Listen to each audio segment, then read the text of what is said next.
We have the normal range and we have the optimal range. So you can be normal but not optimal. Markers such as vitamin D or vitamin B12 are not routinely tested. Cortisol, which is the stress hormone. Hemoglobin A1C, the amount of glucose that you have in your blood in the last 90 days. Almost 10 different markers related to iron. Hemoglobin there, we have ferritin there and other. What's happening inside your body today, that's basically the blood. Whether your number making you older or younger, and then you have the potential, what can you do? Welcome to the Melanie Avalon Biohacking Podcast, where we meet the world's top experts to explore the secrets of health, mindset, longevity, and so much more. Are you ready to take charge of your existence and biohack your life? This show is for you.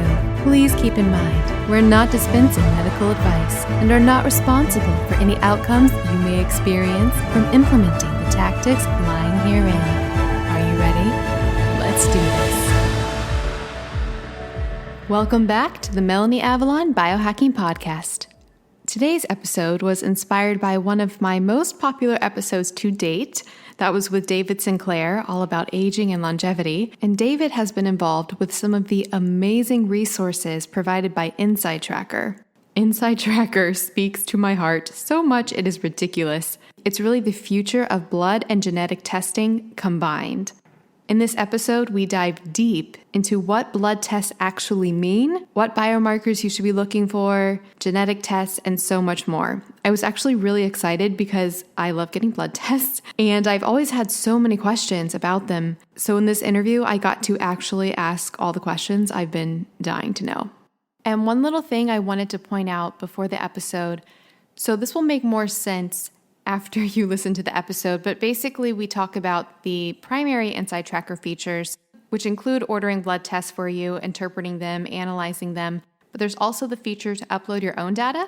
And as you'll hear in this episode, I hadn't done that yet, but after Gil told me about that, I went and did it, and oh my goodness, guys, it's so amazing. So if you're the type like me where you have a lot of blood tests because you like tracking things and seeing where you're at and optimizing your health, it lets you easily import any tests that you have prior. And not only does it analyze them like it will analyze with the test that you can order from them directly and make recommendations and just so many amazing things, but it also puts everything in one place.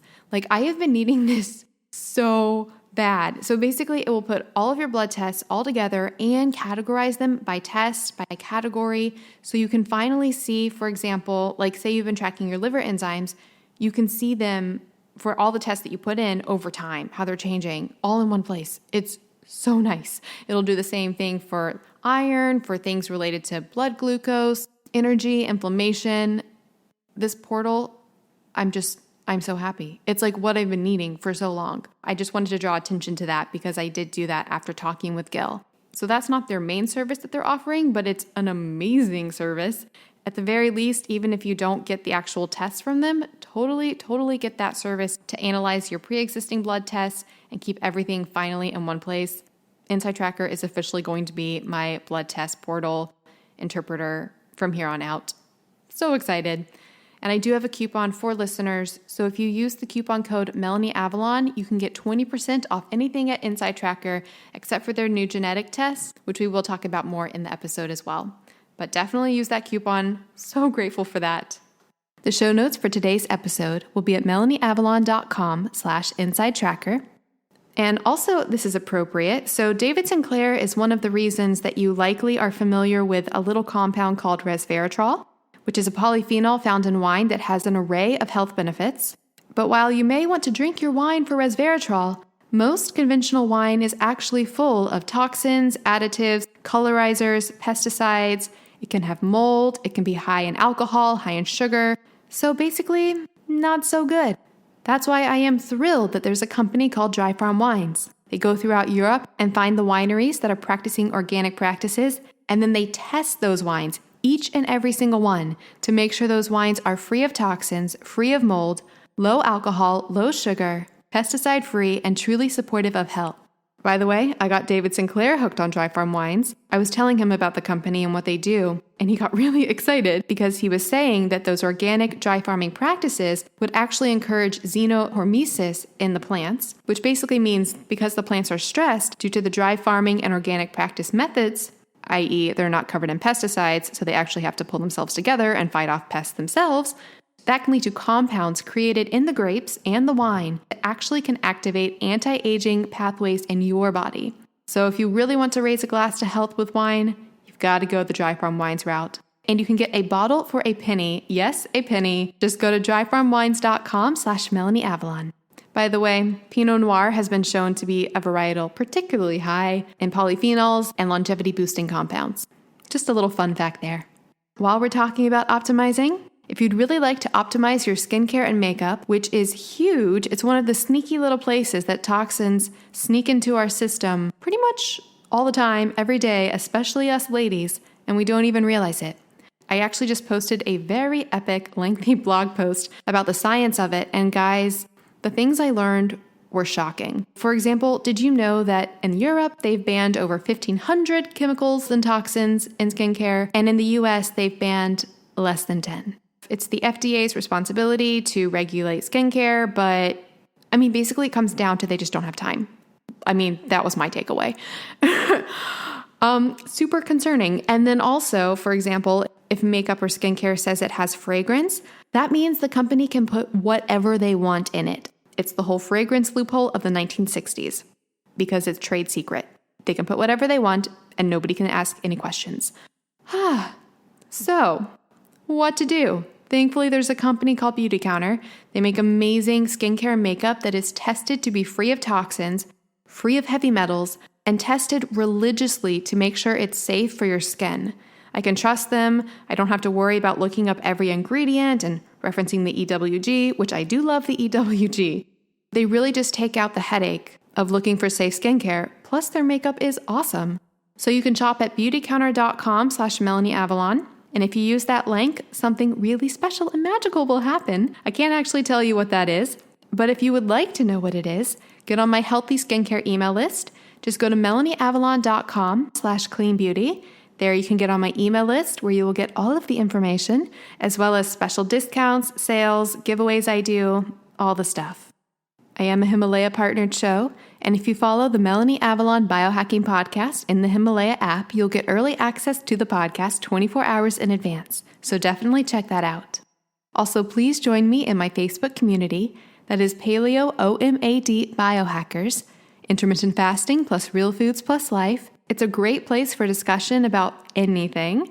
So if after this you have questions about blood tests or iron or vitamins or micronutrients or what do things mean, definitely ask them there. All right, so without further ado, please enjoy this episode with Gil Blander. Hi, friends. So I am super excited to be here today with Gil Blander. He is the Chief Science Officer and co-founder of InsideTracker. Guys, it is really a very, very cool company. It's a really modern perspective that makes interpretations of blood test results and what it means for your health very accessible, very helpful, very intuitive and knowledgeable for the everyday person. So I think you get a lot more information than you would get from just going to your doctor and running standard blood tests. And they also do really cool things with DNA testing as well. So I am really excited to have Gil here today. I was actually introduced to his company through David Sinclair, who I had on the podcast previously. So it's this whole world of blood tests and health biomarkers and anti-aging. So Gil, thank you so much for being here. Thank you so much for inviting me, Melanie. I'm really excited. I am too. I have a lot of questions in general about blood tests and so many things. So I'm really excited. I've been looking forward to this for a long time. But I thought to start things off, would you like to tell listeners a little bit about your personal history and what brought you to your interest in not only InsideTracker, but your interest in longevity and health and all of those things? Sure, yeah. So you can hear from my accent that I'm not a Native American. I was born and raised in Israel. And from a very young age, I was fascinated by the aging process. I assume similar to what you discussed with David Sinclair a few weeks ago. When I was 12, a relative of mine passed away. And instead of being worried or basically sad about her, I was sad about myself because I realized that I won't live forever. And at that time, I decided to dedicate my life to try to understand and try to find a way to live longer, better life. That's the reason that I decided to study biology. And that's the reason that I decided to come to MIT and join the lab of Lenny Guarente, which is one of the leader of aging research, and actually the same lab that David Sinclair done his postdoctoral fellowship. And there I studied aging for 5 years. It was a very fascinating time. I learned a lot. I worked on a lot of cool protein and genes that related to longevity. And during that time, I started to be exposed to the biopharmaceutical environment of Kendall Square, which is the area around MIT. And I realized that I might contribute more to humanity if I will start my own company than being a professor in the academia that might publish 1 or 2 papers a year that maybe 2 other scientists will read. So I realized that I can start my own company, but I wasn't sure what will be the company or what should I do. So I decided to move to the industry and learn from the industry and try to find a subject that related to longevity and aging and start with my company on. Make a long story short, I joined a nice startup in Cambridge. This startup uses system biology and computational biology to try to find and understand a very complex processes. And I decided to apply this platform to study and use the caloric restriction, which I'm sure that you know a lot about. And as a biohacker, I'm sure that you've done a lot of that. And I decided to try to use all the data that are publicly available, run it via the platform, and try to understand what is going under the hood. Why caloric restriction extend the life of so many model organisms. So I built a model, and it was a very exciting model. I presented it in aging research meeting, scientific meeting. I also showed it to David Sinclair and Lenny Guarente. And that was actually the genesis of InsideTracker in a way, because what we realized that in caloric restriction, you don't only have one a major contributor to caloric restriction. There are a lot of different pathways that contribute or influenced by caloric restriction. So even if you will have the best caloric restriction mimetics, such as resveratrol or a NAD booster, that won't be enough. You will need a lot of those. So if you will need a lot of those, we came and realized that maybe instead of using a synthetic man-made compounds, let's try to use food as a drug of choice. Let's move our drug cabinet from our bathroom to the refrigerator. Let's try to use that and give you the best recommendation that you can in order to optimize the most complicated machine that we have, which is our body. And based on that, let's try to use that and allow us to live a longer, better life. So that's basically the genesis of InsideTracker in a nutshell. I love it so much. You're really coming from a place that I and a lot of biohackers, like you mentioned, are really passionate about. It's just as far as, the calorie restriction and all of these factors that can influence lifespan. And I love what you were saying about how the food as medicine and, going from that route versus just like supplements or things like that. So with InsideTracker, one of the things I do love is how it does demystify blood tests and blood results. And I'm one of those people that love getting blood tests done. I love getting them from doctors because I love seeing all the readings, but it can be really hard to know what they mean, even when, with blood tests today, it typically shows, if you're in the reference range or not, but it can still be, I think, very confusing, and it's hard to interpret what it actually means. So I was wondering if we could discuss a little bit about blood testing in general before looking at how you're dealing with that at InsideTracker. So like the typical ranges that people test for today, what are those based on? Are they based on healthy populations? Are they based on averages of people now, people from years ago? What are the reference ranges based on? Yeah, I think that it's a great question, and I assume that the majority of us don't understand how and what is the normal range. So basically, what the labs are doing, they are looking at thousands or tens of thousands of a patient or humans that have been run their blood via those machines, and then they basically look at the mean of those results, and also two standard deviation above or below, but that's basically the normal range. So the normal range is a range that basically very statistically mean that look at whether you are inside or outside of a two standard deviation from the mean. Inside the calculation, you have a lot of sick people, you have everyone together. So basically it's a normal range, it's not an optimal range. So it's not a very exciting range, let's say it. Yeah, that's one thing I was noticing when I was looking at my results in InsideTracker was that some of my blood results, for instance, were showing up in the normal range, but then InsideTracker was interpreting it as, not optimal. So I was like, oh, that's actually much more helpful than the typical interpretations that I receive. One more question about those ranges in general, though. How often are they updated? Or are they updated for the actual, like each lab, the lab that you're testing with? Yeah, so each lab have usually its own normal range. Sometimes there are some update by a specific entity, like for example, for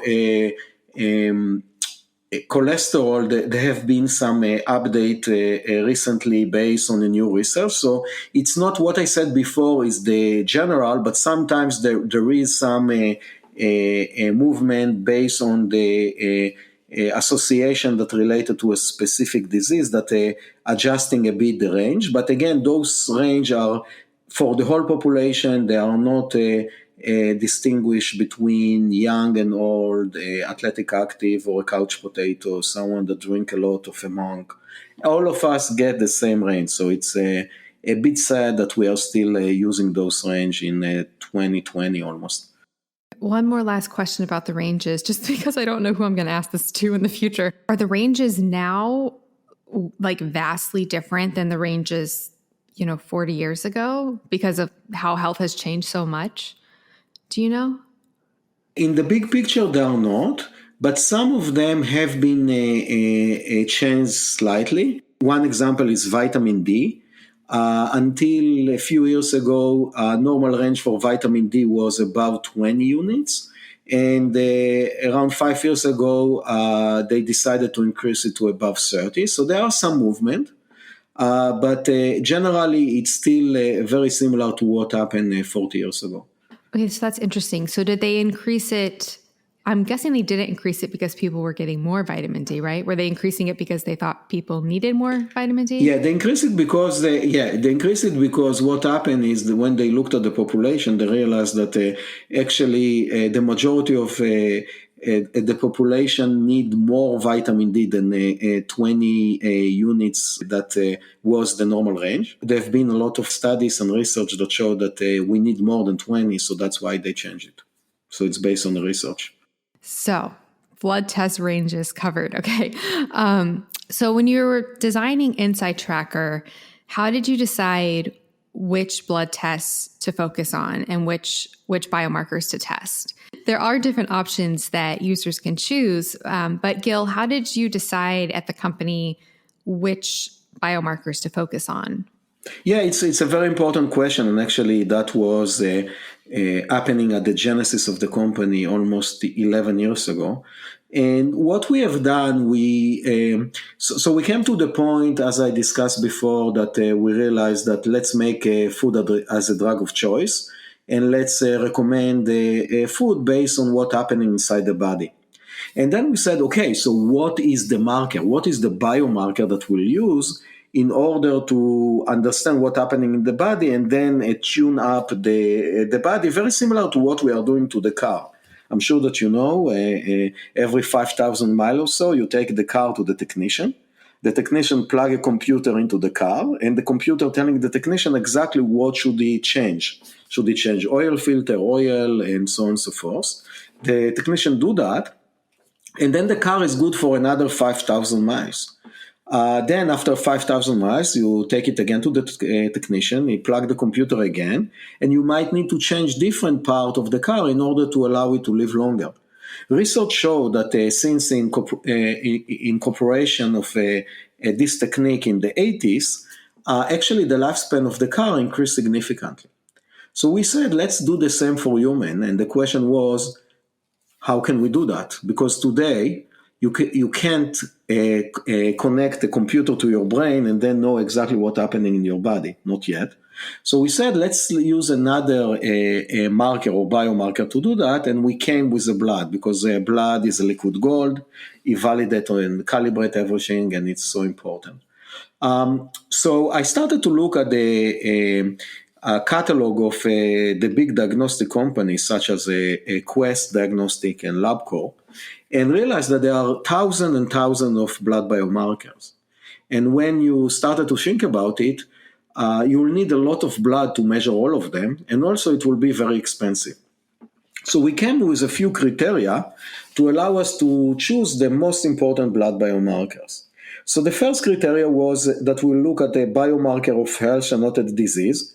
So actually, let's look at marker like blood glucose or fasting blood glucose, but not PSA, which is a prostate-specific antigen, which is a biomarker of cancer. So that was one criteria. Another criteria is that those biomarkers need to be modulated using a simple and natural intervention. So such as food, supplement, exercise, and lifestyle changes. So I don't want to look at the biomarker that I cannot change, because then I feel like I'm wasting your money.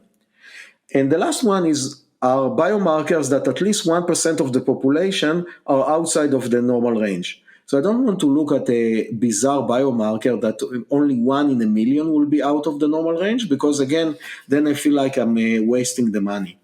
So after doing all of that, we pinpoint around 45 blood biomarkers out of a list of around 5,000 biomarkers that are fitting all of those criteria that I mentioned before.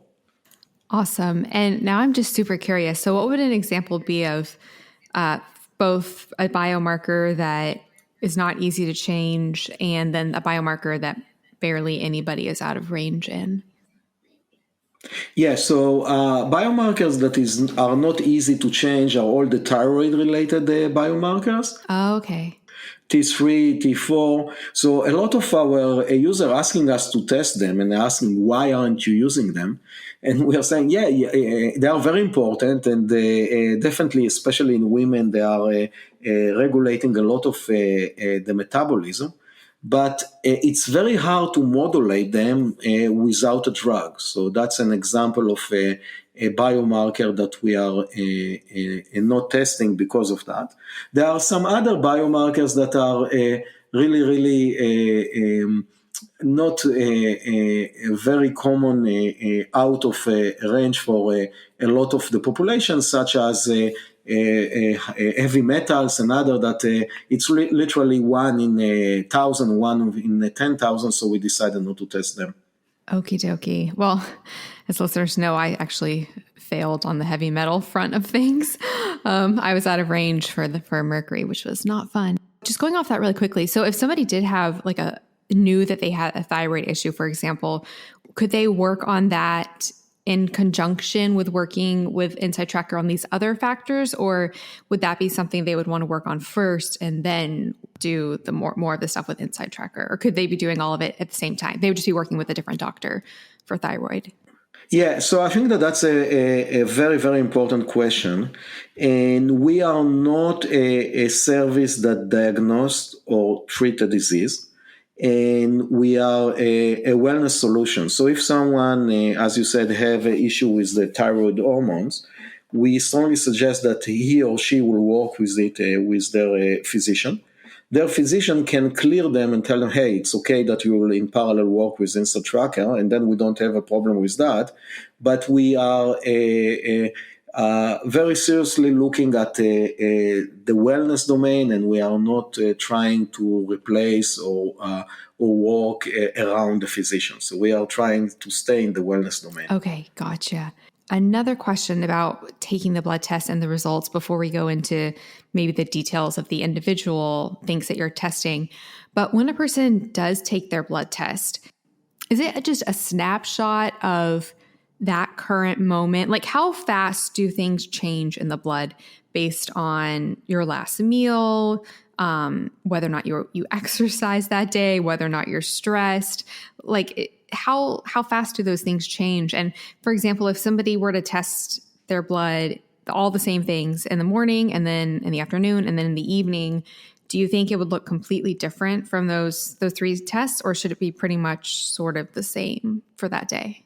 Again, a very important question, and I would say that some are very transient, like if you measure your random glucose, and it can change in a few minutes if you ate something, or in case that you haven't ate anything.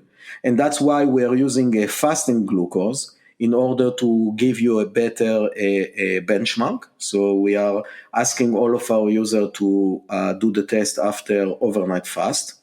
We also recommend you to test more or less at the same time of the day, because some of the markers are changing during the day. I can say that hormones such as cortisol, which is the stress hormone, or testosterone, which is the male hormone, they are changing over the course of the day, so they can increase or decrease during the time based on when you woke up. Some are very, very stable. A good example is a hemoglobin A1C, which is a basically measure of the amount of glucose that you have in your blood in the last 90 days. So it doesn't matter if you will test it in the morning, in the afternoon, or in the evening, or today, or yesterday. It should be very similar. So there are, as I said before, some markers are changing very often, some are changing much less often. Okay. And so you touched on a few things. I'd love to go deep into some of the actual things that you mentioned that you guys test. So for listeners, I did do their ultimate plan. Super awesome. I learned a lot from it. So we can kind of go through some of the things that it tests and what you can learn from it. And then what I love is they do at InsideTracker, it groups it by different categories. So rather than just these results with all of these, seemingly random biomarkers, you can group it by like metabolism and weight, by electrolytes, by inflammation. So you can really see like what category everything falls into. And then there are actually suggestions and recommendations how to optimize it. So it's a very, very cool service. I love it. So you're talking about glucose. Okay, there's a question that's been haunting me actually about this for quite a while, so I'm thrilled to be able to ask you. So people will often measure blood glucose and then also the A1C, the HbA1c, like you're mentioning. I've heard that people may have a low HbA1c, which indicates that they, don't have a long-term negative effect of, high blood sugar. But then somebody was saying that actually that could be misleading because maybe your red blood cells are turning over faster due to high blood sugar, and that's why you have a lower level. Have you heard that before? Yeah, definitely. Because as I mentioned before, the A1C give you more or less a view of your glucose in the last 90 days, because your in an average person, the red blood cells are renew every 90 days. So basically, red blood cells are not as other blood cells, such as the white blood cells that can live much longer. They actually don't have even nucleus, and they live for 90 days and then die and replaced. It could be that some of us have a faster turnover of red blood cells. Again, it's not something that I'm aware of or I looked into, so I cannot say if it's really happen in nature, but it's definitely something that can happen, that your A1C can be lower because actually you your average age of your red blood cells is much younger than 90 days. Okay. It could happen. Yeah, because it's just one of those things that I heard like one time and it stuck with me forever, because prior to then I was like, okay, if you have low HbA1c, you're good. But then I was reading that you might actually have, glycated red blood cells and they're turning over faster. And then that's why you have a low HbA1c. And I was like, great. So there's always some caveat. But in general, a low HbA1c is likely a good thing, I'm guessing. Yes, and that's why also we are not looking at A1C alone. We are looking at it together with fasting glucose. So as you said before, everything that we are doing, we're trying to combine them into a group. So that's what we call the sugar group that have A1C and glucose. In the case of iron, we have almost 10 different markers related to iron. You mentioned some of them, such as the red blood cells. We have hemoglobin there, we have ferritin there and other. And all of that allow us to get a good picture of what's happening for you in the iron metabolism related. We are doing the same for inflammation. We have another group of maybe 10 markers that allowing us to understand better what's happening with your inflammation. So I think that what you raise is a very good point, and that's why it's better not to look at one marker alone, but look at all the group of the marker, and based on that, make a interpretation and decision. That's awesome. And I think that is something that, I don't want to make a blanket statement about, doctors across the board, but I think oftentimes, people do go see doctors and whatever they're looking at, the doctors won't take into account the whole picture. And I think that's so important because if you're just looking at, one factor, it just doesn't necessarily paint an accurate picture of what might be going on.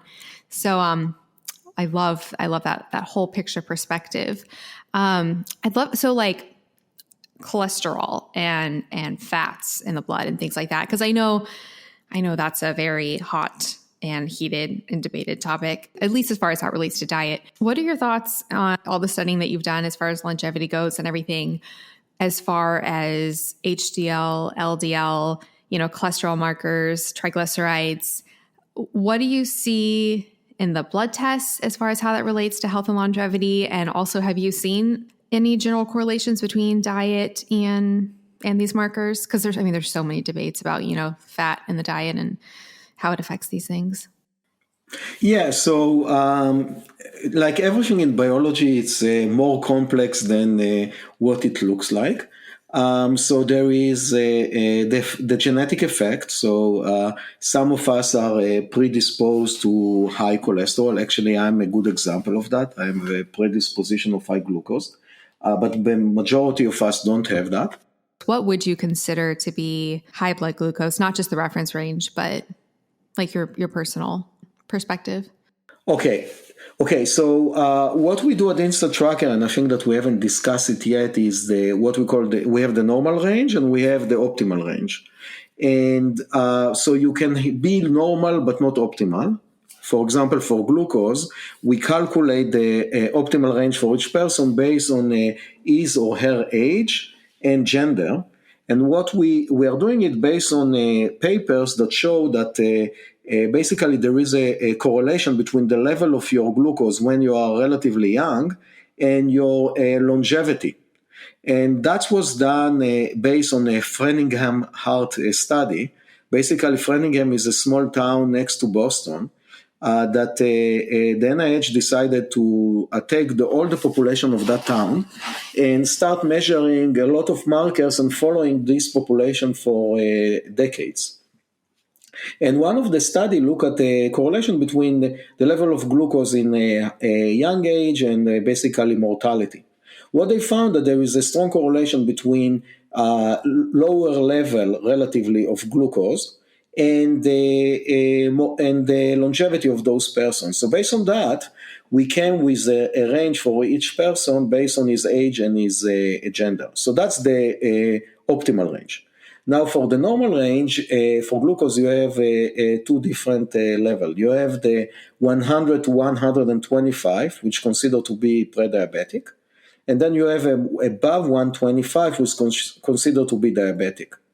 So those are the different range. So 100 to 125, it's pretty easy to know. It's fit for everyone. The optimal range that we have, it's a bit different for each person based on his age and gender. Hopefully it wasn't too complex. No, not at all. And just going off of that really quickly, with InsideTracker, are you gathering data on like people's diet and these blood markers to, find correlations between things? Definitely. We are looking at, we are asking you what food you eat, what supplement you take, what exercise do you do, what lifestyle activity do you do, and all of that helping us to give you the best recommendation, but also allowing us later on to get some correlation.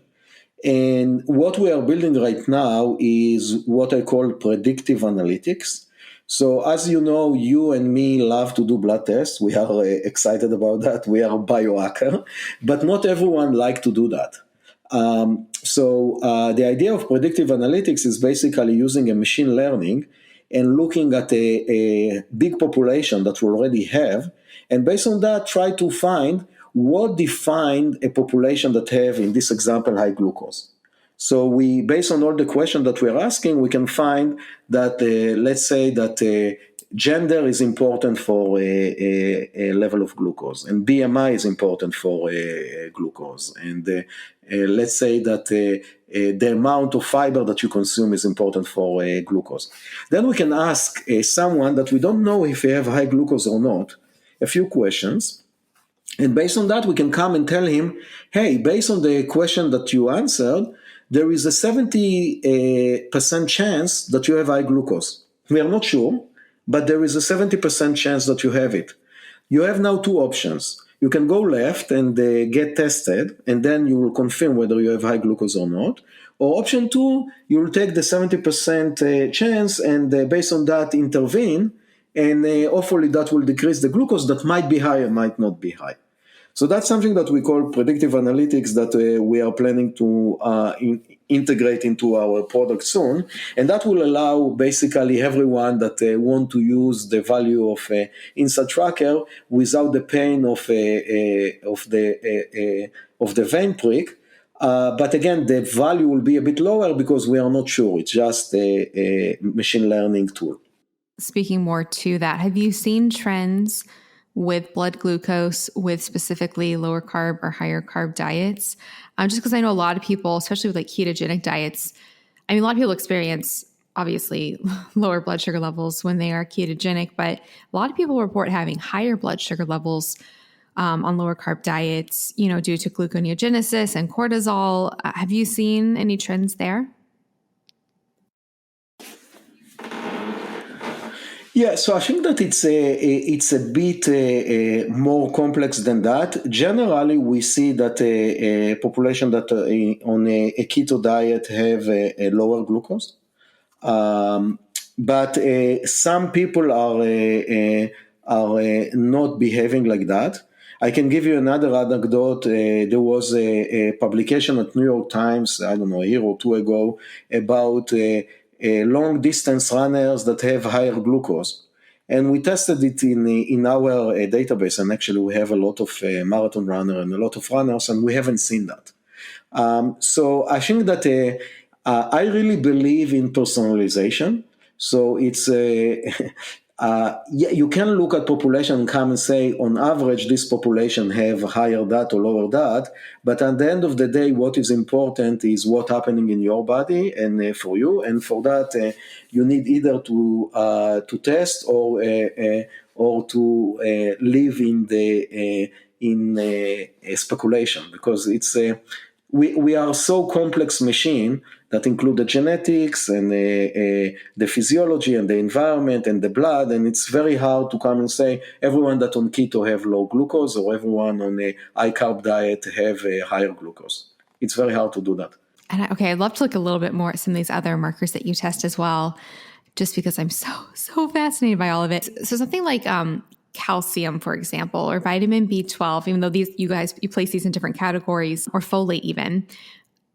How accurate of a picture do you think measuring micronutrients like that are when it comes to indicating the overall micronutrient status of the body. Like with calcium, for example, somebody might appear to have normal blood calcium levels, but really they're, pulling calcium from their bones. So they might have, heading towards osteoporosis or something like that, or with like B12, depending on, methylation or, how they're processing B vitamins, it might not actually indicate that, the bioactive amount of micronutrient or B vitamins in their body, like B12.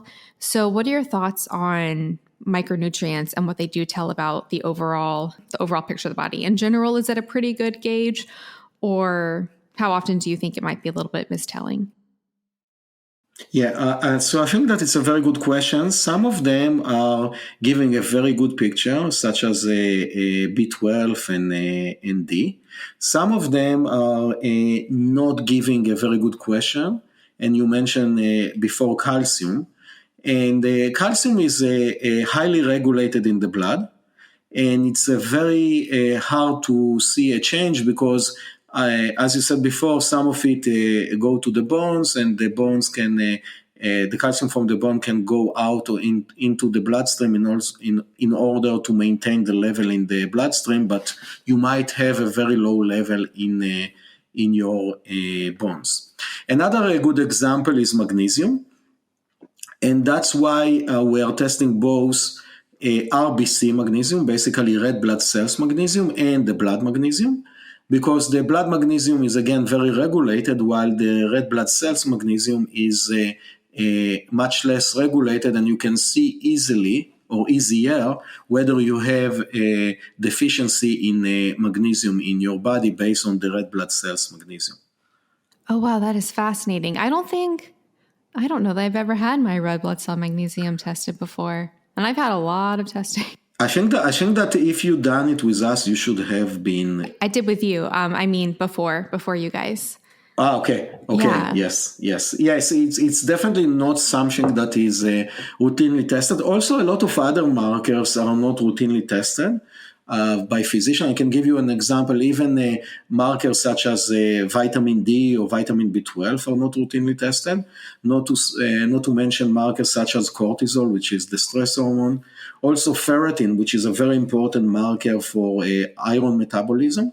It's not routinely tested, and especially in young women, and especially in young women that are athletic active, they have a high percentage of them have a iron deficiency. And testing ferritin is very important, and unfortunately, not a lot of our physicians are testing for that. So speaking to the iron, because I do know, a lot of women struggle with iron regulation issues.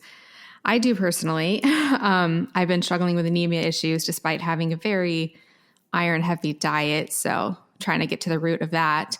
So when you are looking at markers for iron regulation. So, there's the typical just iron. Like when I tested mine recently with InsideTracker, it was pretty high because I've been treating my anemia. But you also test, for example, hemoglobin, which would be, I'm guessing, a slightly longer term indicator of iron, since it's the storage form, right, of iron, or is ferritin? Can you explain actually the difference between like ferritin and hemoglobin? Yeah, definitely. No, it's very confusing, and I completely understand what you're saying. It's not easy to understand, and it's very important, especially as you said, to young women that are especially athletic active, and actually also athletic active males, because when you exercise, especially when you are running, you have a micro bleeding from your gut, and you are losing a small amount of blood every time that you are running. Whoa, wait, you just blew my mind. Really? Yes. From running? Yes, because when every time that you hit the pavement, you get some shock, and it's make again a very small micro bleeding that making you to lose blood. And not to mention that young women have lose blood every month. So because of all of that, up to 30% of young women have a low level of iron. And that's it's very bad because iron is not only important for exercise, it's also very important for performance at work because, as you mentioned before, hemoglobin is the a molecule that connect the oxygen to the red blood cells and carry it from the lungs to the muscle and to the brain. So without, if you have lower amount of hemoglobin, that means that you have less oxygen that come to your muscle, and that means that you compromise your athletic performance, but also less oxygen that coming to your brain, so you can compromise your performance at work. And most of this population doesn't know that they have low amount of iron, so it's really bad. Now let's go into what happened with iron. So as you said, there is the free iron. That's basically the iron that you absorb when you eat iron-rich food or when you supplement with iron. This iron go into the body, and it's bound to a protein called ferritin. And ferritin basically bind the iron, and basically it's a sort of a storage of iron that ready to be loaded into the red blood cells in the form of hemoglobin. So it's allowed the body to build the hemoglobin, which is the molecule that located on the red blood cells, and basically carry the oxygen from the lungs to the muscle. So I just mentioned 4 out of around 10 blood biomarker that we're looking at, and we develop an algorithm that based on the level of all of those markers, we are coming and telling you whether you have low iron or good iron, and then we are telling you if you have low iron, what should you do in order to increase it? What kind of supplement, what kind of food, and what kind of lifestyle, and so on. Okay, some more iron questions. So I think this is the first time that this is starting to make more sense to me. So the iron, it's like the free iron to the ferritin to the hemoglobin is the order that it goes in, it seems? Correct. Yes. So is that why, because I actually had to get iron infusions. I got very, very anemic. Is that why they said it takes a while for your hemoglobin to build up again? Because the iron has to go through that chain? That's one reason. The other reason is what we discussed before about the hemoglobin A1C. The red blood cells are building every 90 days. So even if you have a high iron today, it might take up to 90 days until all of the red blood cells will have the hemoglobin with enough hemoglobin, because you add the hemoglobin only when you produce the red blood cells. Oh, okay. That makes so much sense. Okay. And then iron binding capacity is my layman's interpretation.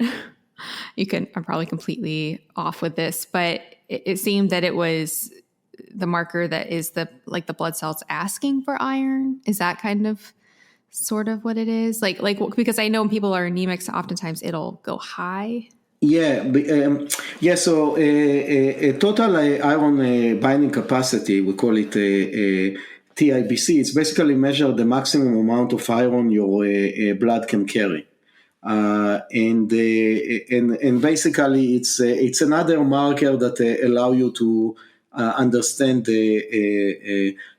what happening with your iron in the body. It's a bit more complex marker than let's say ferritin or hemoglobin or iron or red blood cells.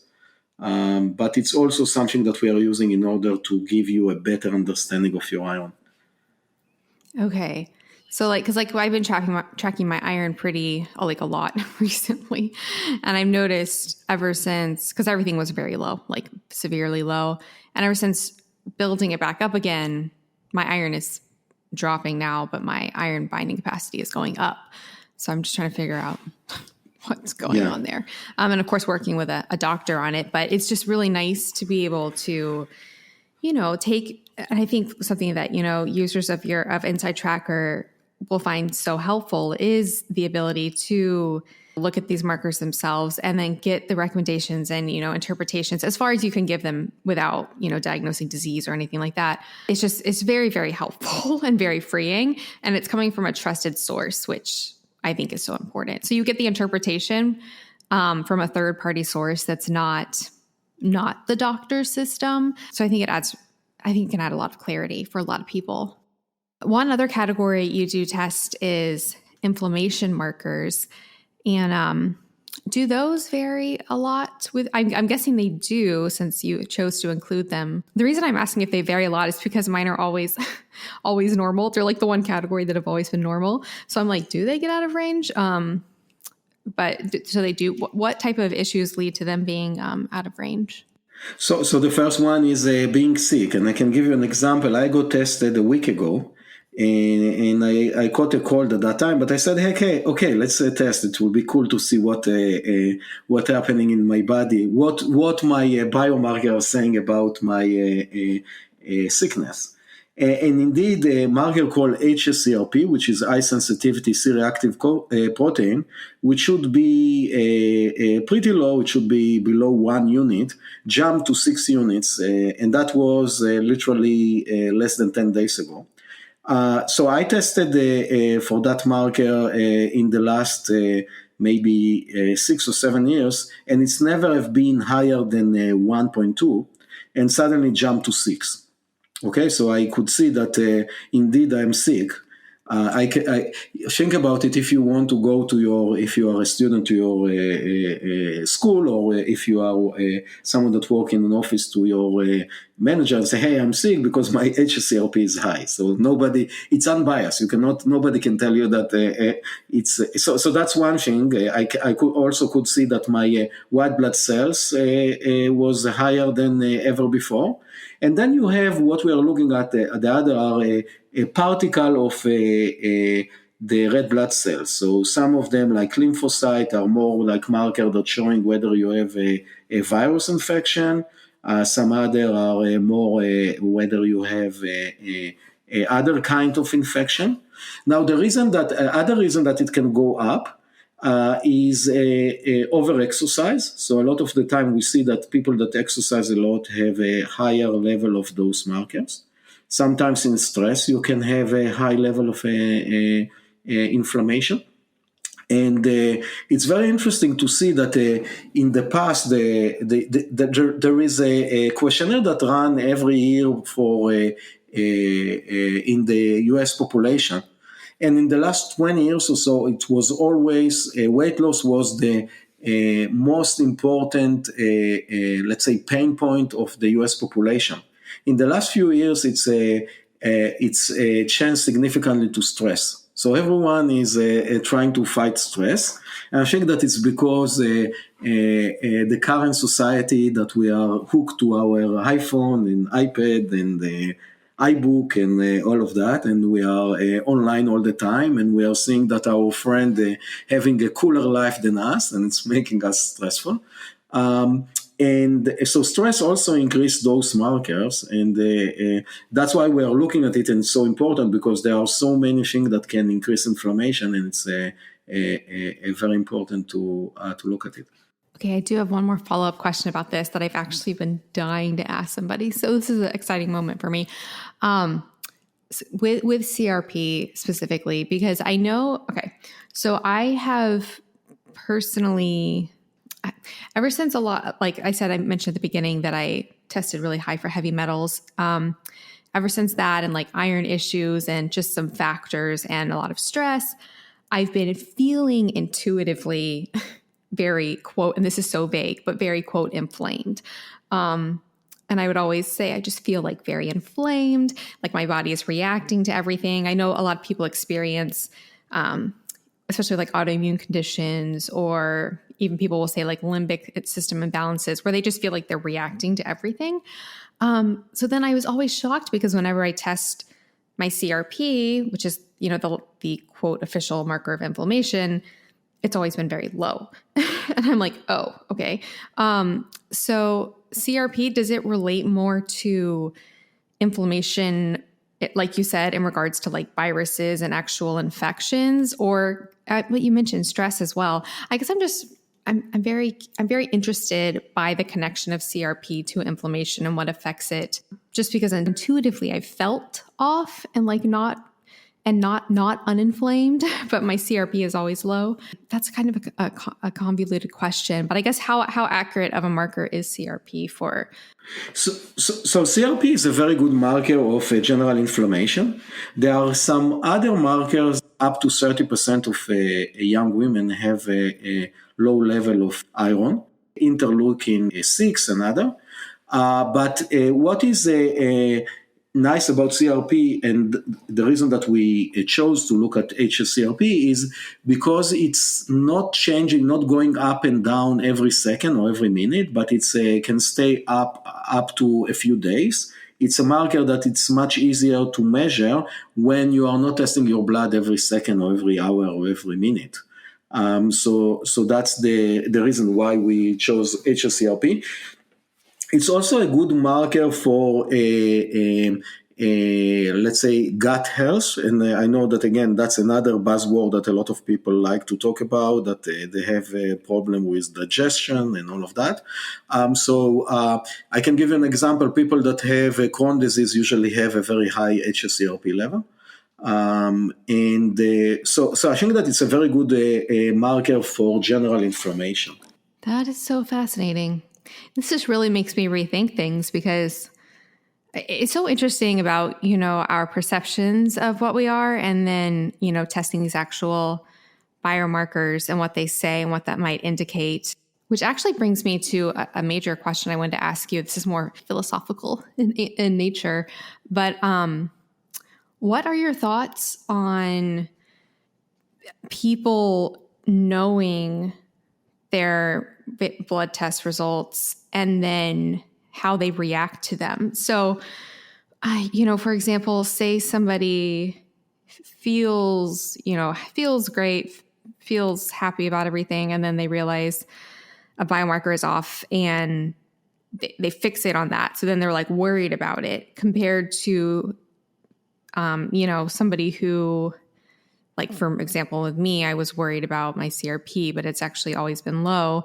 What do you feel about, this might come more into play with like genetic testing, which we can get to next, but what are your thoughts on like the placebo effect and even the nocebo effect, and how mindset plays into this as far as what we know about what our biomarkers are showing?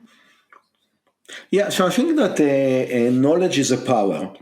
And you can be an ignorant and come and say, hey, I don't want to know. And then you will catch the problem when it's big. It's much better to catch the problem, which is pretty small, and change a bit your behavior or your nutrition or your supplementation or exercise regime, and then you are good. Then to come say, hey, let's wait, and then go to the physician, and then he will need to have a very strong intervention. So I'm a big fan of let's know the issue when it's small, and adjust and make it better. It's exactly as the example that I gave about the car. So you can either take care of the car every 5,000 miles, or drive it, and then be stuck on the highway in the middle of a snowstorm. So it's your decision. You can do whatever you want, but I think that it's much better to react upon a small problem, especially with our body, which is the most important machine that we have. And it's not like being in a computer game that you have a few lives. You have only one life. So let's get the most of it and live it longer and better. Awesome. I like that perspective a lot. So also like the liver testing, for example, ALT, AST. I know people, I think that's one of the few tests that people actually are pretty familiar with as far as the liver enzymes go. Historically, my liver enzymes are always usually on the higher side. The past year, they've actually been in range, which has made me happy. Do some people though have liver enzymes that are like, 5, like the really low side of the range? I've just never experienced that, so I'm just wondering if that's like actually a possibility. Yeah, definitely. So the liver enzyme, it's basically marker of liver health, because those enzymes are located in the liver, and when the liver have some issues, some of the cells are basically destroyed, and the enzyme leak into the bloodstream. And there are a lot of reasons that can make that. Some of them are a issue of overweight. So some people that are overweight have this issue. Some people that are drinking too much alcohol have this issue. Some people that are consuming too much drugs. And drugs, I'm not talking about the drug that you buy from the drug dealer. It can be also a drug that you use as a painkiller, that can basically make the liver working too hard and basically challenge the liver. So there are a lot of different reasons that the liver enzyme can be high. And that's one of the reasons why we're looking at 4 of them. I can give you an example. When you have let's say, a high level of muscle damage due to overexercise, you can see that 2 of the liver enzymes, ALT and AST, are going up, but the GGT, which is another one, is not. So then it's easier for us to say, hey, it's most likely you have an issue with overexercise. And usually we see on top of that another marker that's called creatine kinase, which is a real marker of muscle damage because it's localized in the muscle. And then when the muscle erupt when you overexercise, it's going out to the bloodstream. In other cases, you see all of them going together, and then you say, hey, it's a real liver damage that, and then you need to try to understand, am I drinking too much alcohol? Am I taking too much drug? Am I eating too much fat? Fat also can make that, because some of it, as you know, the metabolism of fat happening in the liver. So there are so many reasons, and the liver is so important that we decided to dedicate 4 markers for the liver. Okay, and now I'm really fascinated by all this. So GGT, it's just another enzyme similar to AST and ALT? Exactly. Why is it not affected? Why is not affected by exercise-related damage? Our assumption is that ALT and AST are not only an enzyme that localize in the liver, but they are also localized in the muscle. So that's why when you have a muscle damage, you see them going up. Oh. But that's just an assumption. But we definitely can see it, and we also seen some other peer-reviewed scientific publications that showing that. So, in theory, could a person have actually a good functioning liver, but the ALT and AST are just mostly raised from overexercise? Is that a possibility, or is there always going to be some liver implications? I guess that's why you need the bigger picture, but... No, I think that it's a good point. But what is nice about muscle damage, it's usually transient. So if you have a high muscle damage, you can basically pause training for a week or 2 and then test again, and then those markers should go down.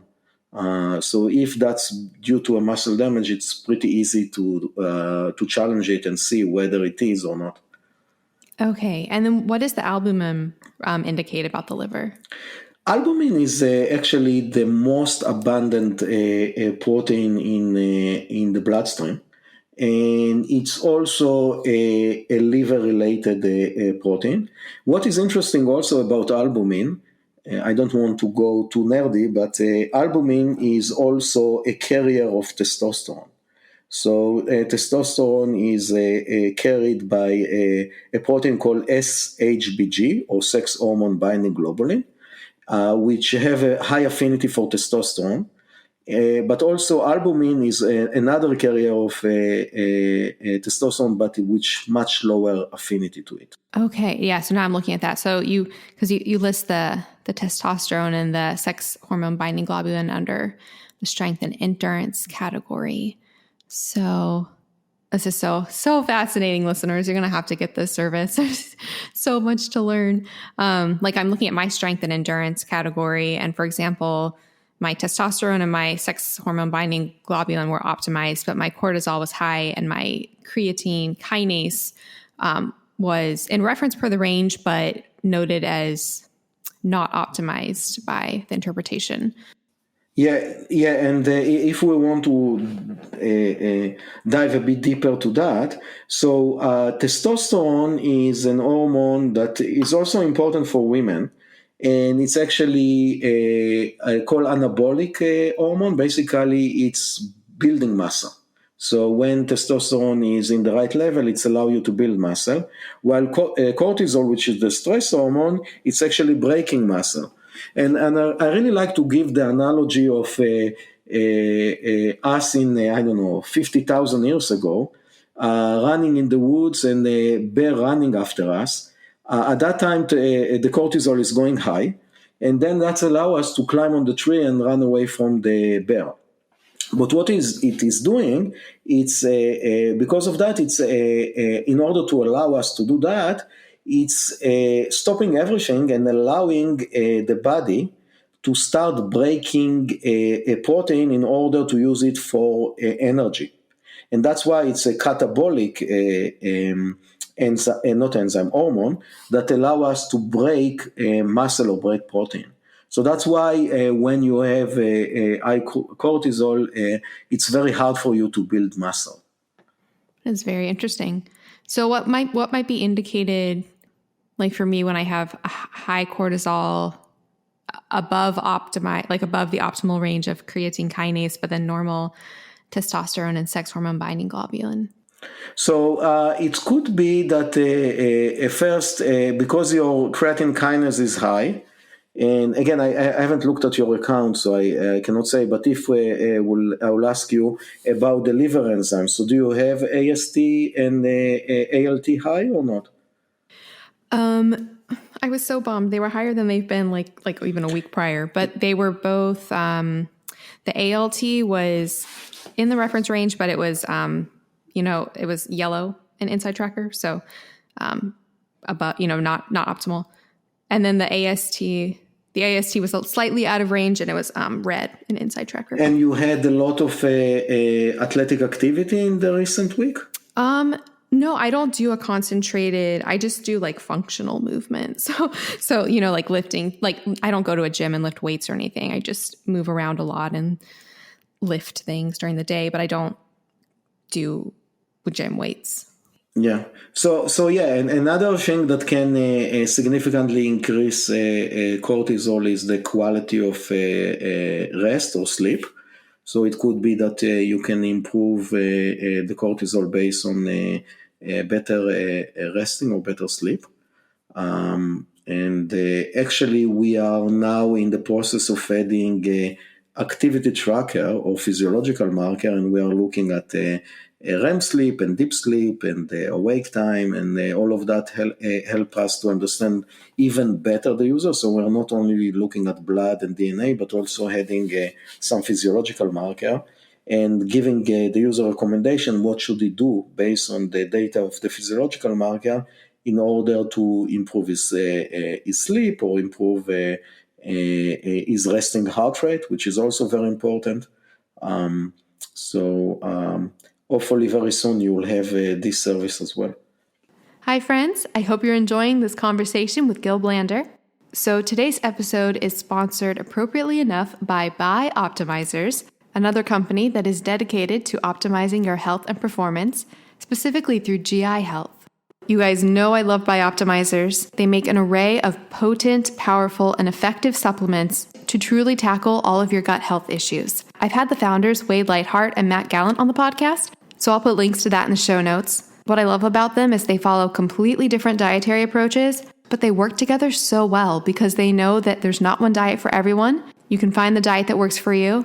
And also because of our modern food system and lifestyles, that sometimes our guts need a little bit of help in that department. They have an array of supplements. Their most popular is their Masszymes. It's a blend of enzymes that you can use to support your digestion because our enzymes dramatically decrease with age and also with our modern lifestyle and stressors. You can take it with your food so that you actually break down your food, actually absorb the nutrients, and you can say goodbye to gas and bloating. Or you can take it during the fasted state, and then those enzymes will enter the bloodstream and actually break down proteins in your body so it can help reduce inflammation, fight off colds, and so many more things. By the way, that does not contain serapeptase. I get this question all the time. So if you're taking Masszymes during the fast, you can still take serapeptase as well.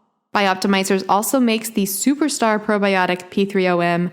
People love this one. I love this one. It's patented, it's antiviral, it's also proteolytic. They've also got supplements to support HCl production. They've got Gluten Guardian if you struggle with gluten. That contains an enzyme that actually breaks down gluten. True story. And they have a new magnesium supplement. Super excited about that. They have minerals and so much more. I love these guys. I respect them. They're a wealth of knowledge. And what's really amazing is all of their products have a 365-day money-back guarantee. If they don't work for you, you can send them back, no questions asked. And they have an amazing offer for my listeners. So thankful to them for this. They're offering 20% off any product. Yes, 20%. Just go to bioptimizers.com/Melanie20. So again, that's bioptimizers.com/Melanie20. And I'll put that link and all of the information in the show notes. All right, now back to the show.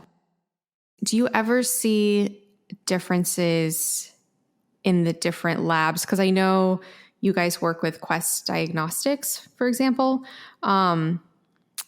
Just because I've done so much blood tests this year because of my anemia. So I've seen very, very definitive trends and everything. And some things seemed to, but I was always using Labcorp for every single one. And then this was using Quest. Does that ever play a factor in the major lab that you're using, or should it not at all? Yes, it is. I think that within a lab, so let's say inside Quest or inside Labcorp, they should be pretty accurate, even so that each of them have I would say 10 to 20 different central lab that they are using, because they are running hundreds of thousands of tests a day. The difference shouldn't be more than 10% between lab X and lab Y. But if you compare Quest to Labcorp, those changes might be even bigger. One reason for that is that they might use a different machine, or a different technology. I can give you an example. Vitamin D and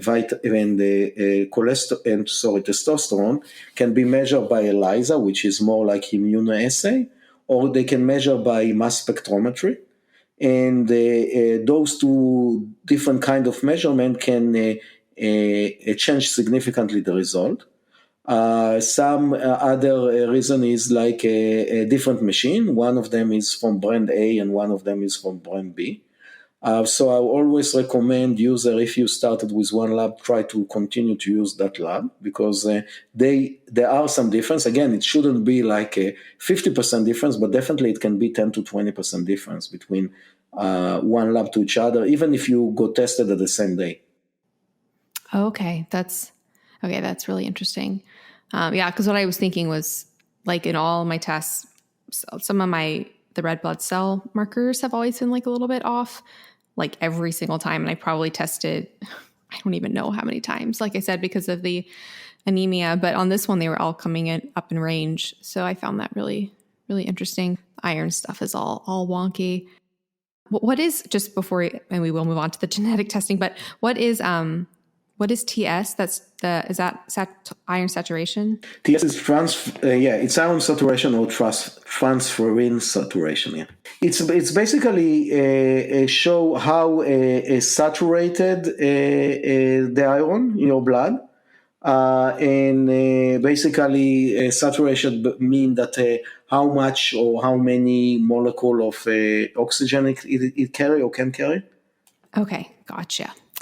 And then, so I kept hinting, or we keep hinting at the genetic testing aspect. So that is something else you guys offer, is a new genetic testing portion. So I haven't tried it yet. So how does that work with the whole platform? Yeah, so when a consumer are thinking about genetic testing, they're mostly thinking about ancestry and basically saying, hey, I'm 50% from Spain and 20% from Italy and 5% from Ireland. But there is a lot of more data in the genetics that can help us to understand what is your potential. So I'm looking at genetic testing as a potential, basically saying, hey, you have what's happening inside your body today, and that's basically the blood. And then you have the potential, what can you do? And I can give you my example. I have a high risk to have high cholesterol, so it's very hard for me using a natural intervention to have my glucose as low as someone that doesn't have a high risk for high glucose, of high cholesterol. So what we have done, we build a test, or it's called microarray. It's actually a very small, tiny a plate that have around 800,000 sequences, or it's called SNP, or single nucleotide polymorphism, that basically can measure a lot of changes, small changes between you and what is expected for the population. So some changes making you better and some changes making you worse. So for example, those SNP, or single nucleotide polymorphism, can show whether you have higher risk to have high glucose or lower risk to have high glucose. It can also show whether you have a food sensitivity. It can show whether you are more endurance versus strength. And there are a lot of different things that you can find, like are you sensitive to coffee? Are you a morning person or afternoon person? There is a lot of information that you can get from doing those DNA testing that can allow us in InsideTracker to come and tell you, hey Gil, not only that you have high cholesterol, but also you have a predisposition to have high cholesterol. So it's not surprising that you have high cholesterol, but let's look at someone that have a high cholesterol, but is genetic showing that actually have low risk for high cholesterol. That means that it's more like the effect of his lifestyle that he have high cholesterol. So he have a better chance to decrease his cholesterol than someone that have high risk to have high cholesterol. How many tests did you say that you test for when people get the service? So currently we have on our microarray, we have 800,000 SNP, but we are currently using 260 of them to tell you whether you have high risk for high glucose or high cholesterol.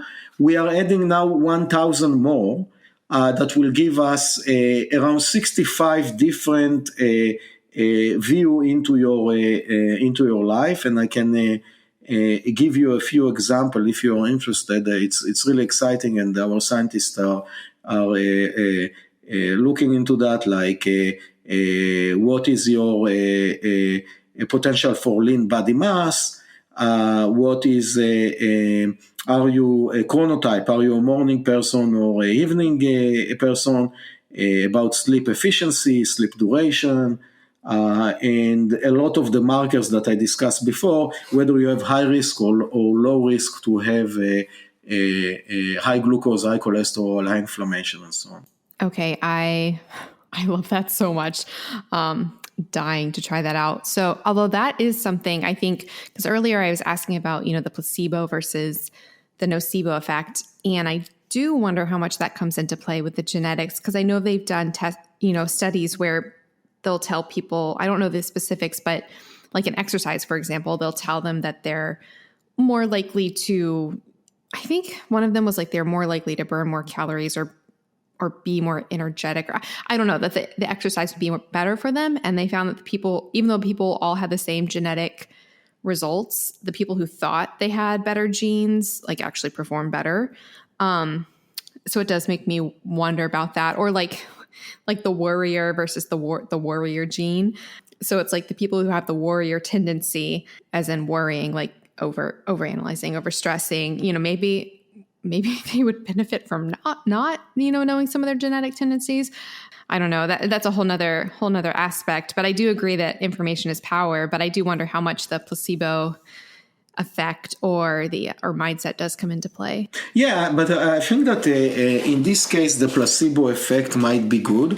And again, I can give you an example. Even in food sensitivity, let's say that you are nuts intolerant or not intolerant. We found that your genes are telling us that you might be, or you have high risk to be nut intolerant.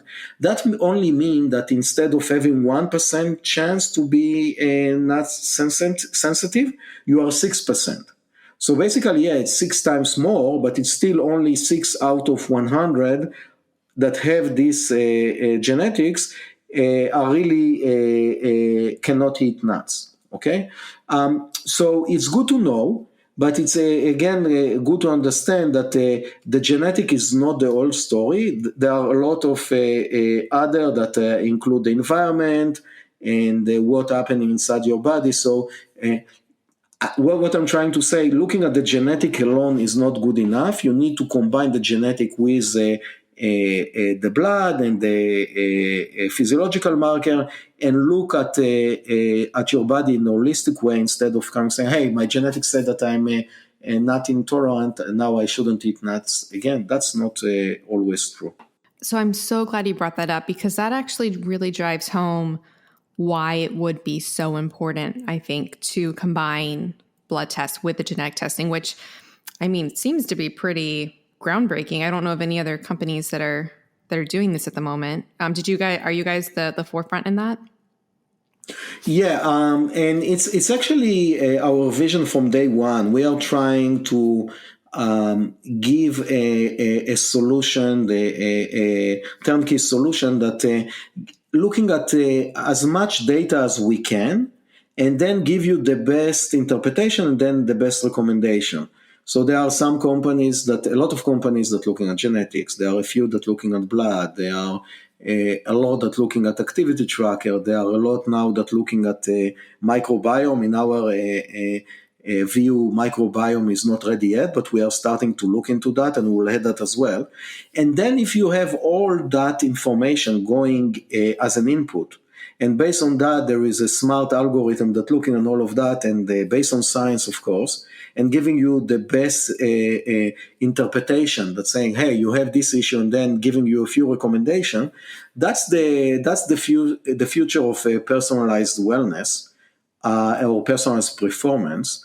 And I think that's the future, and we see it around us. A lot of very interesting and big organizations are coming to us and telling us. And again, I don't want to sound cocky, but they are coming to us and say this revolution of the personalized nutrition is very similar to the revolution of the e-commerce. That at the beginning everyone say, hey, nobody will go and buy, I don't know, his a shirt online, you go to the store, but now almost everyone is doing that. So the personalized nutrition based on what's happening inside your body can be the next revolution. And we are aiming and trying, and currently we consider to be the leader in this revolution. And I think that's something that will allow all of us, hopefully, to live a longer, better life.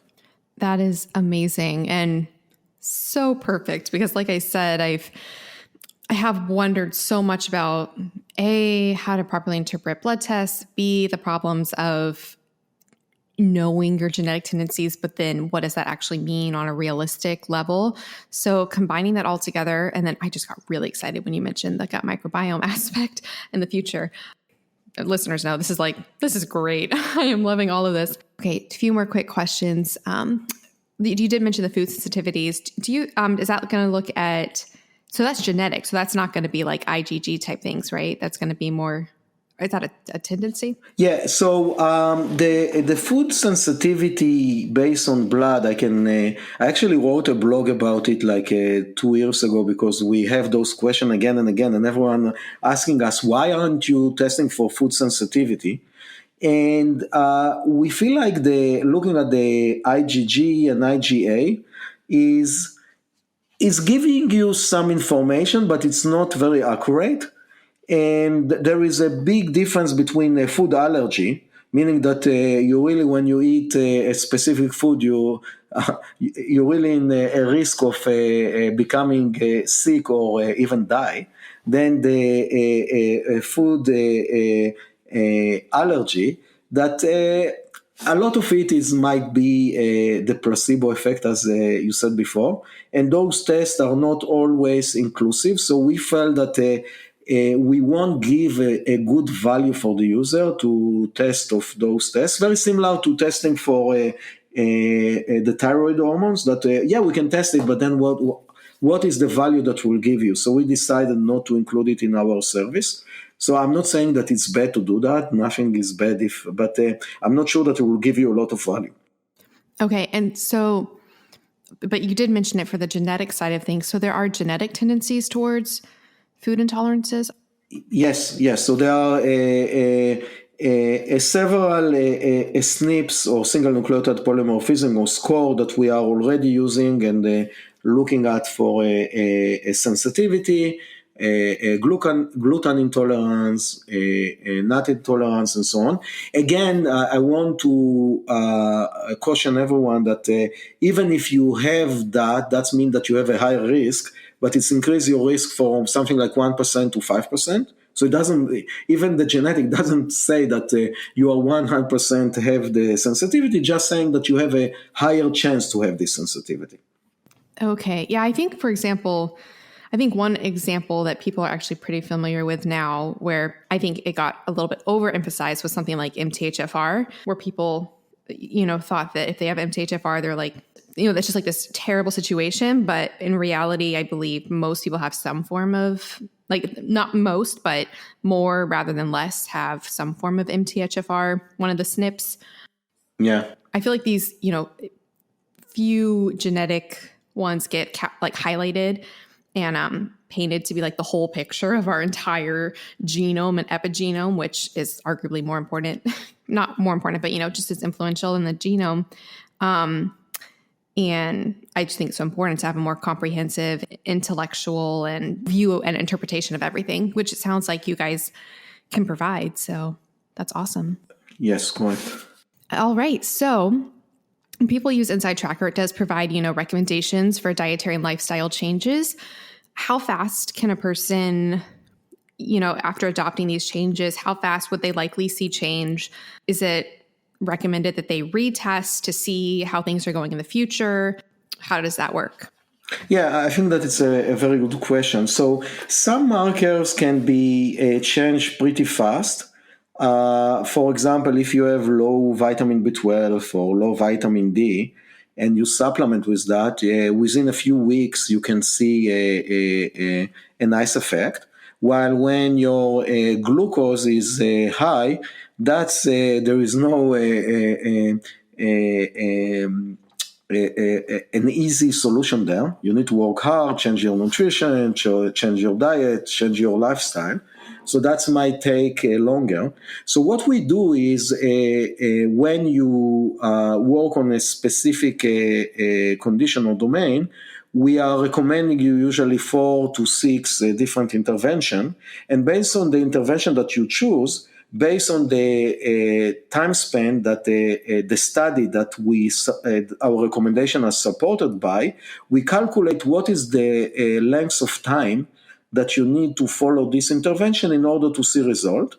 And then we recommend you to test again to be sure that it works, because again, our body is so complex that it's not always working as you mentioned before about your iron level. It's not easy sometimes to some people because our machine is very complex and we don't 100% understand it. Okay. And then you also do offer the option for users to upload their own data?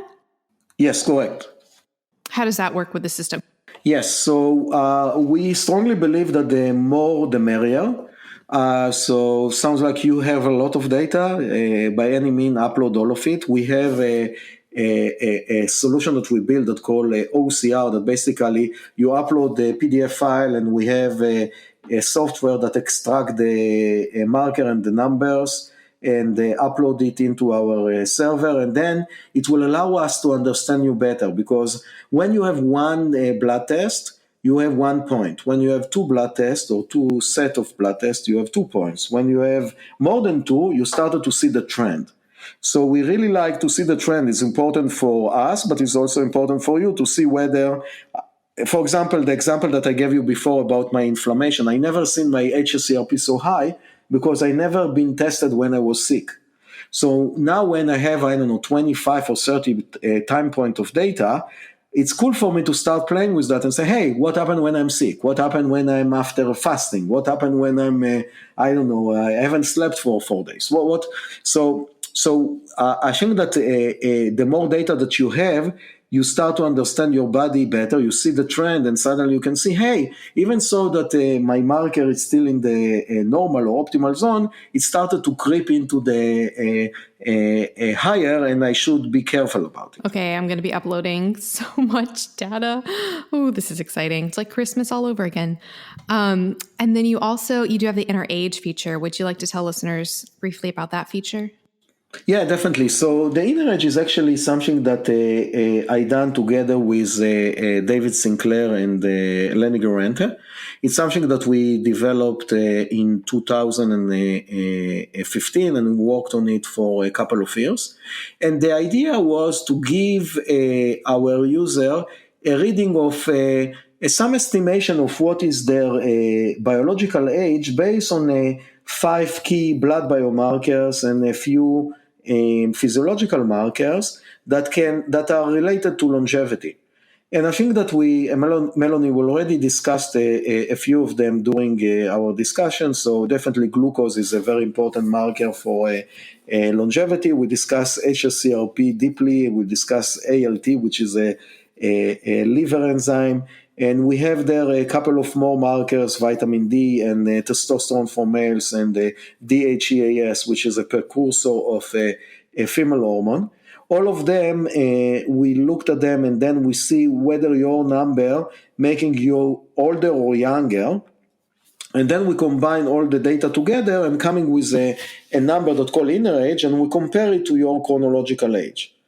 And the mean of that is less to come and say, hey, Gil, your age, your chronological age is X and your inner age is X plus 5, but more to come and give you like a kick in the behind and telling you, hey Gil, your inner age is older than your chronological age, work harder in order to make it younger, and by doing that, you have a better chance, hopefully, to live a longer, better life, or don't be sick in the future. So it's a way to give you a warning and having one number instead of looking at all the 45 markers and be confused. That's a way to give you one number that will allow you to understand better what is going on with you. Gotcha. I'm really fascinated by the ones that you chose. So it adds a very comprehensive picture. So like the blood glucose, the vitamin D shows how important that is. The CRP for the inflammation, the ALT, and the DHEAS, as well as the body mass index in your activity. So, love it so much. And then something also for listeners that's really cool is InsideTracker will recommend like very specific foods and changes that you can make. So it's a very, very cool system. So just 2 more questions before we go. So with your own personal, you've done so much work with all of this. How does this manifest in your own personal life? Like, your personal diet and lifestyle, have you made a lot of changes based on your own findings with your own blood work? And what have you seen with that? Yeah, I think that it's a great question, and actually I strongly believe that the creator of a platform should be a super user of the platform. So I'm definitely a super user, and I'm trying to get tested at least 4 times a year, and every time adjust my recommendation accordingly. So one thing that I adopted maybe a few years ago based on my result was to start to do intermittent fasting, which as much as I remember from listening to you, you are doing it as well. So I'm doing it for the last 2 years, and I think that it's a pretty easy intervention that if you get into the routine, it's pretty easy to maintain, and there are more and more publications that show that there are a lot of benefit of intermittent fasting. Is it for your biomarker, but also for your blood pressure, and some are even saying prevent cancer. Again, we are not getting into that. So intermittent fasting is one of the interventions that I had. Another one that is very interesting is I have high glucose, again, not out of normal, but not optimal. And also high cholesterol, as I mentioned before. And a fiber is a very good way to decrease the cholesterol and the glucose. And the InsideTracker recommend me to eat beans. And I really didn't like beans. Like literally, I couldn't stand beans at all. But because I understood that the beans are my focus food or superfood, I started to eat them. And now I'm enjoying more and more beans. So it's like, it's very interesting that I go to a new kind of food based on my InsideTracker recommendation. And I just want to give you an anecdote. If you look at the USDA catalog of foods, there are more than 8,000 different food items that are available for us in the catalog. When you look at the average American in an average week, we consume only 20 of those. So basically, we are using a very small portion of a huge universe of foods that we can consume. What InsideTracker is doing is introducing you to your superfood that you should eat in order to improve your level. So another superfood that I'm eating more and more are berries, again, because of the fiber. Another one is avocado that I really ate. And I still don't like it too much, but I'm eating it because it's good for my HDL. I'm also, based on currently the high inflammation, I'm trying to practice more yoga and doing some meditation. Sometimes I'm introducing swimming to, again, decrease my inflammation. So every time I'm introducing a different intervention. Sometimes I'm also adding some supplementation, even so that it's not as pure as the food, but it's easier and more concentrated. So I'm currently consuming vitamin D supplementation. I'm consuming some probiotics, and now because of the high inflammation, I started to consume some magnesium, which is also good for my sleep, by the way. So that's what I'm doing currently, but every time that I'm getting tested, I'm changing my intervention based on the recommendations. Wow. So you said, so when they identify the 5 foods that it recommends for you, that's out of 8,000? Did you Yes. say 8,000 potential ones that InsideTracker could potentially recommend? Yeah. Yes. Oh, wow. So, wow. That's impressive. I love that. And then just speaking to, I love that you are actually using the system yourself. I mean, I think that's so telling. This nowhere near the aptitude of this, but I developed like an app for the iPhone called Food Sense Guide. And it catalogs like 8 different potentially problematic compounds in foods, like histamine and glutamates and FODMAPs and lectins and things like that. And I just created it because I needed it for myself. And so I think that's, like you said, is such a mark of, the intention behind the company. And when it is serving, when the person creates it out of the need because they need that product themselves, or they want, the services that it can provide. So that's awesome. I'm so grateful for your company, which brings me to my last question that I ask every single guest on this podcast. And it's just because I've realized how important mindset is when it comes to all of this, just like health and longevity and everything. So what is something that you're grateful for? Yeah, so that's, again, a great question. And I'm grateful for all the people that helped me to build this company. I want to say that it's not easy to start and build something from scratch. And I'm sure that you have seen it with what you built. And it's take a village to build something. And so I want to start with my wife. That actually stick with me in all the hard time. And you have a lot of hard time when you are starting a company, and we are doing it for 11 years. And before that, when she spent a lot of time with me as a poor postdoc and a poor graduate student. So I really appreciate their support and patience. I also grateful for my kids that actually competed with another son that I have in my company. So also it's very nice from them to be patient and support me. And my parents that believe in me and basically also were the first investor in the company when nobody else was willing to invest. They invested in the company.